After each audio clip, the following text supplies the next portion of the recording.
Hello प्रिय मित्रों, ईश्वर के साथ कीमती क्षण कार्यक्रम में आपका स्वागत है। और हर रविवार के तरह आज भी मैं आपके सम्मुख उपस्थित हूँ। आज रविवार 24 तारीख है और प्रभु यीशु ख्रिस्त हमारे सार्वभौमिक राजा का त्यौहार है। क्रिस्त राजा का त्यौहार जिसे हम कहते हैं।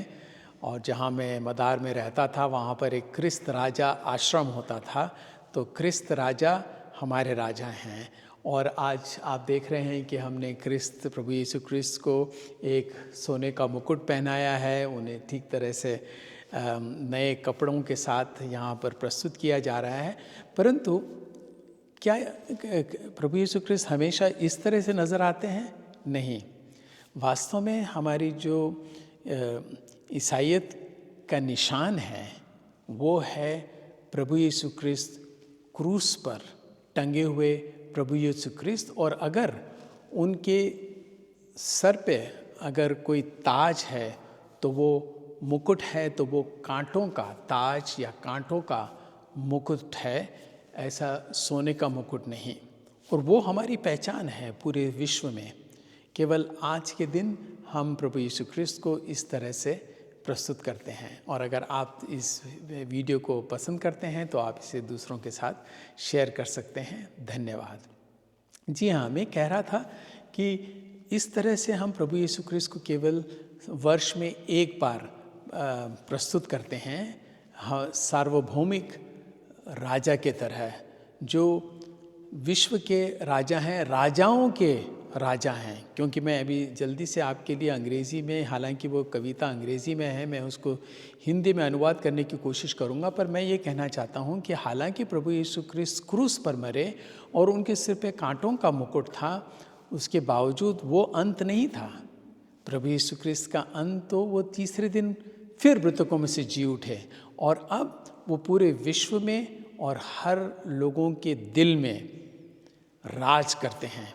और वास्तव में अगर हम प्रभु यीशु ख्रिस्त के राजा होने का त्यौहार मनाना चाहते हैं तो हमें उन्हें अपने दिल में आमंत्रित करके उन्हें दिल में सबसे महत्वपूर्ण जगह देनी पड़ेगी या देनी चाहिए, जिससे कि वे हमारे दिल के राजा हों।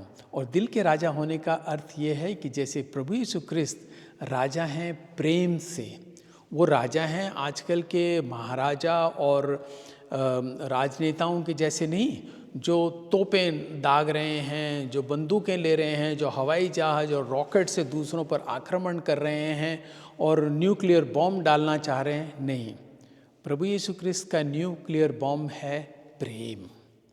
प्रभु यीशु ख्रिस्त का रॉकेट है दया। प्रभु यीशु ख्रिस्त की हवाई जहाज हैं प्रेम का प्रवाह। ये है उनका राज और ये है उनकी।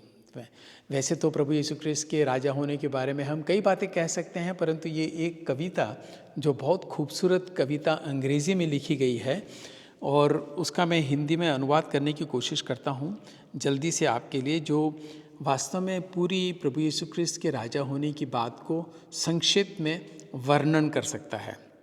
और वो ये कहता है कि वो एक बहुत ही अनजाने गांव में पैदा हुए थे, एक साधारण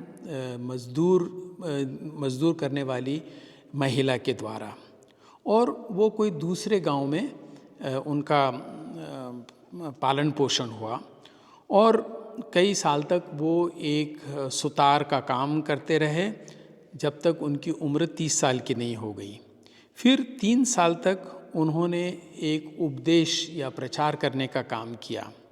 उन्होंने कोई किताब नहीं लिखी, ना ही वो कोई यूनिवर्सिटी में गए, ना ही उन्होंने कोई महत्वपूर्ण राजनेता के रूप में प्रधानमंत्री का पद या कोई महान पद संभाला।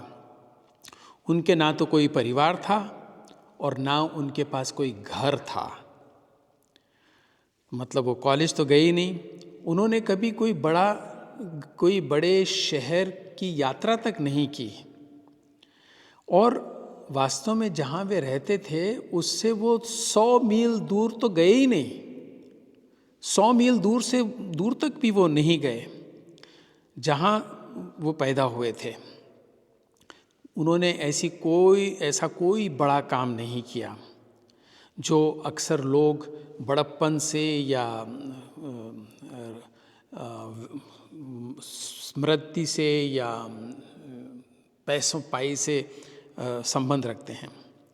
जब वो केवल 33 साल की उम्र के थे तो लोग उनके अगेंस्ट में हो गए, उनके विरुद्ध हो गए और उनके मित्र जो थे वो उनको छोड़कर चले गए और उन्हें दुश्मनों के हाथ में दे दिया गया।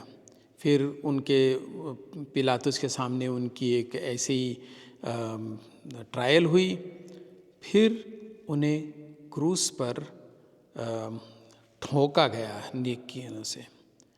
2 चोरों के बीच में उनको क्रूस पर टंगाया गया। जब वो मर रहे थे, अपनी अंतिम सांसें ले रहे थे, तो जो सिपाही थे वो उनके कपड़ों पर लॉटरी डाल रहे थे कि किसको मिलेगा, और पूरे उनके जीवन में वही उनकी एक संपत्ति थी, उनके पास और कुछ नहीं था। फिर जब उन्हें दफनाया गया तो उनके पास एक कब्र भी नहीं थी। कब्र भी किसी के दोस्त ने उन्हें कब्र में दफनाने के लिए कब्र दी। परंतु आज 2000 साल बीत चुके हैं और आज पूरी मानव जाति के अंदर उनका प्रभाव है। जो भी विकास हुआ है वो उनके माध्यम से हुआ है।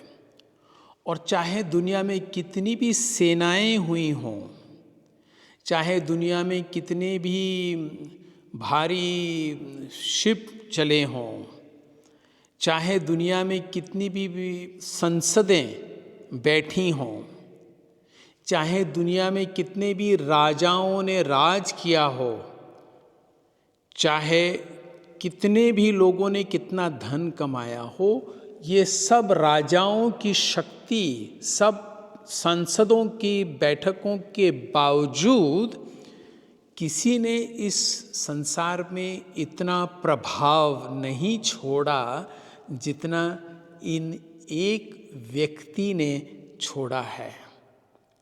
और इसलिए हम उन्हें हमारे सार्वभौमिक राजा कहते हैं। हम फालतू में केवल राजा इन्हें नहीं कहते हैं, परंतु ऐसी कोई शख्सियत नहीं है जिन्होंने अपने जीवन के माध्यम से पूरे विश्व में पूरे 2000 साल बीत चुके हैं, राजा आए, राजा गए और सब समाप्त हो गया।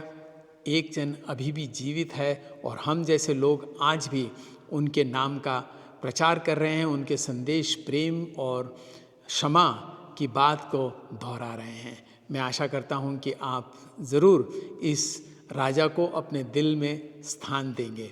और जैसा मैंने बताया है कि इस चैनल पे कई मेरी छोटी फिल्में जैसे स्टार ओवर बेथलेहम, पैसा या भगवान, हैप्पी बर्थडे, उपहार, छोटे उस्ताद, ऐसा क्यों होता है, कई ऐसी छोटी फिल्में हैं जो आप देख सकते हैं।